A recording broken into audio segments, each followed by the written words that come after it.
bem-vindos a mais um Mergulho Profundo. Hoje, a gente vai explorar um clássico devocional. As primeiras páginas de Rendição Absoluta, do Andrew Murray, é uma coletânea de sermões lá do fim do século XIX, bem impactante. E a questão central que o Murray coloca é: o que realmente precisamos para ter uma vida cristã plena, assim, abençoada? A resposta dele é bem direta: rendição absoluta a Deus. Nossa missão aqui hoje é tentar desempacotar isso, né? O que ele queria dizer com isso, por que seria tão importante e, claro, como isso funcionaria na prática segundo ele. É uma ideia forte mesmo. E o livro não fica só na definição, né? Ele tenta mostrar um caminho para chegar lá, os resultados disso, tipo uma experiência mais real com o Espírito Santo, e também as pedras no caminho, as dificuldades para alcançar o que ele chama de liberdade cristã. Certo, então vamos começar pelo começo. O que seria exatamente essa rendição absoluta? Murray usa uma imagem bem forte logo de cara, né? Aquela história do rei Acabe. Exato. Ele pega lá de 1 Reis 20, a história do rei Ben-Hadad exigindo tudo do Acabe, e a resposta do Acabe é: conforme a tua palavra, ó rei meu senhor, eu sou o teu e tudo quanto tenho. Murray usa isso assim como figura dessa entrega total que Deus estaria buscando. A lógica dele é que Deus, por ser a fonte de tudo, só consegue trabalhar plenamente naquilo que está totalmente entregue.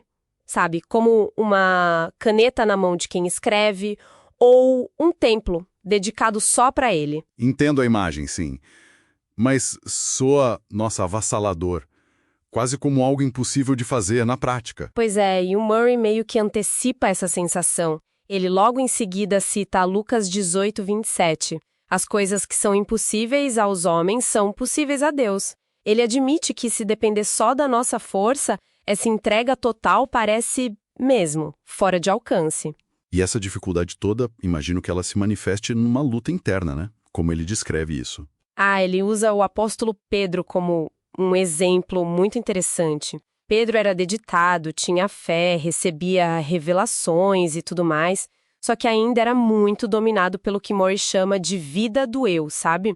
Essa confiança em si mesmo levou Pedro a repreender Jesus sobre o sofrimento que ele ia passar e, no fim das contas, mesmo com boas intenções, ele negou Cristo. Isso mostra bem a força dessa natureza nossa, que tende a agir por conta própria. Faz pensar.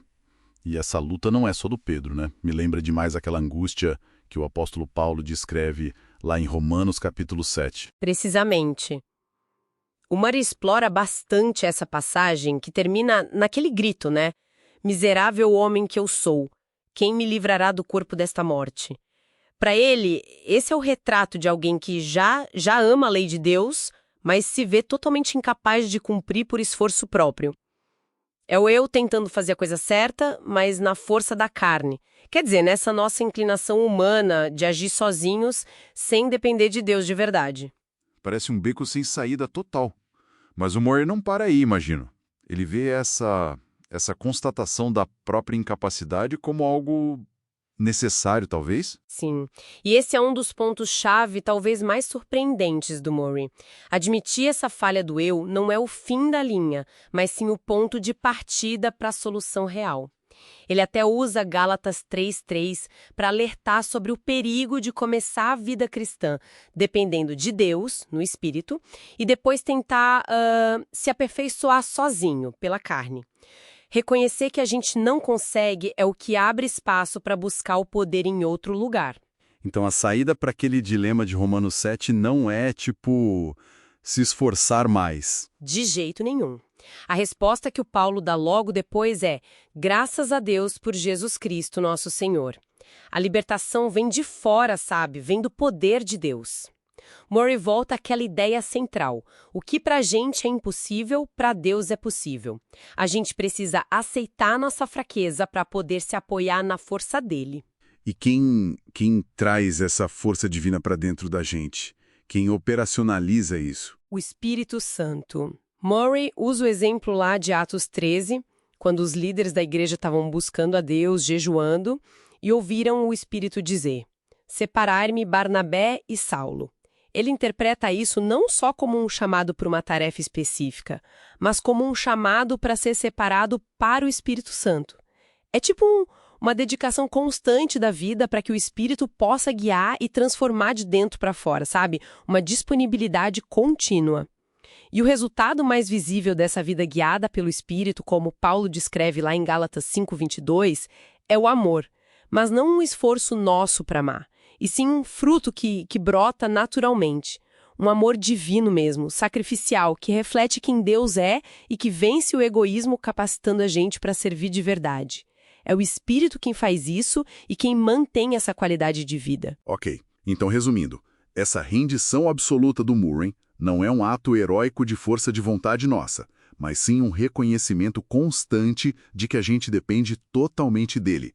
É sair daquela luta frustrante do eu, como a gente viu em Pedro em Romanos 7, para viver uma vida que funciona com a força que Deus dá, através do Espírito Santo. Exatamente. E é interessante que, para o Murray, isso não leva à passividade de jeito nenhum. Leva ao que ele chama de verdadeira liberdade cristã, que é uma cooperação ativa, consciente com Deus. Isso deixa a gente com uma pergunta para pensar, né? Se essa rendição não é sobre a gente alcançar a perfeição pelo nosso esforço, mas sim sobre abrir espaço para Deus agir justamente naquilo que a gente acha que é impossível, como será que essa perspectiva poderia mudar o jeito que a gente encara um desafio bem concreto, que talvez esteja passando hoje?